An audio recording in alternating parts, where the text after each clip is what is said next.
ఈరోజు వాతావరణం చల్లగా ఉందండి, అందుకని మేము ఇంట్లోనే పానీపూరి తీసుకొని వచ్చి పానీపూరి చేసుకుంటున్నామండి. అంతా అయిన తర్వాత మీకు వీడియో చూపిస్తానండి.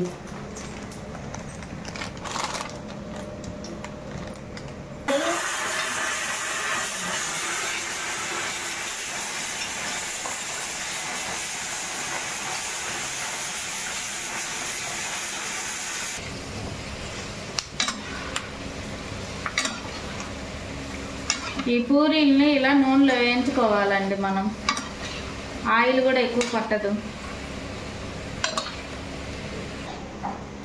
ఇదిగోండి పూరీలన్నీ ఇలా తయారు చేసాము. దీనికి చాట్ మసాలా అన్నీ వేసి తర్వాత చూపిస్తాము. ఇదిగోండి పానీపూరికి పూరీలన్నీ ఇలా రెడీ చేసి పెట్టుకున్నామండి. ఇప్పుడు పచ్చిమిర్చి, కొత్తిమీర, పుదీనా, రసానికి ఇవన్నీ మిక్సీ పట్టుకున్నామండి. పప్పు కూడా ఉడుకుతుందండి, బఠానీ, రాజ్మా. ఇది మిక్సీ పట్టుకుందామండి.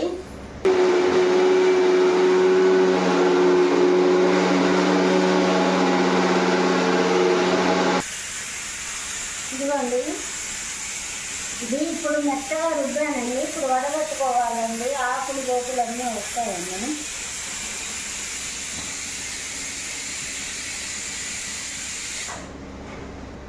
ఇదిగోండి చింతపండు రసము, దీన్ని కూడా వడగట్టుకుంటామండి. దీంతో వడగట్టిన తర్వాత చూపిస్తాను. ఇదిగోండి పానీ తయారైపోయింది.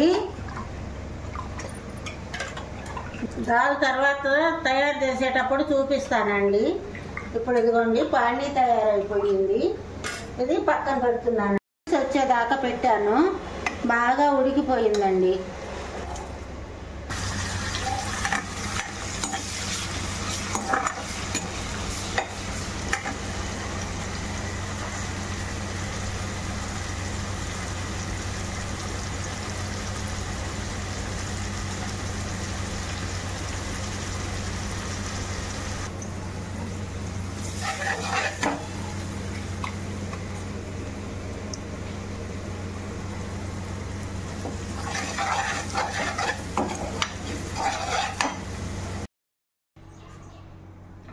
ఇదిగోండి మసాలా రెడీ అయిపోయింది. పప్పు, బఠానీ, రాజ్మా కలిసి చేసామండి. ఇప్పుడు దీంట్లోకి టేస్ట్ చేసి చెప్తాను.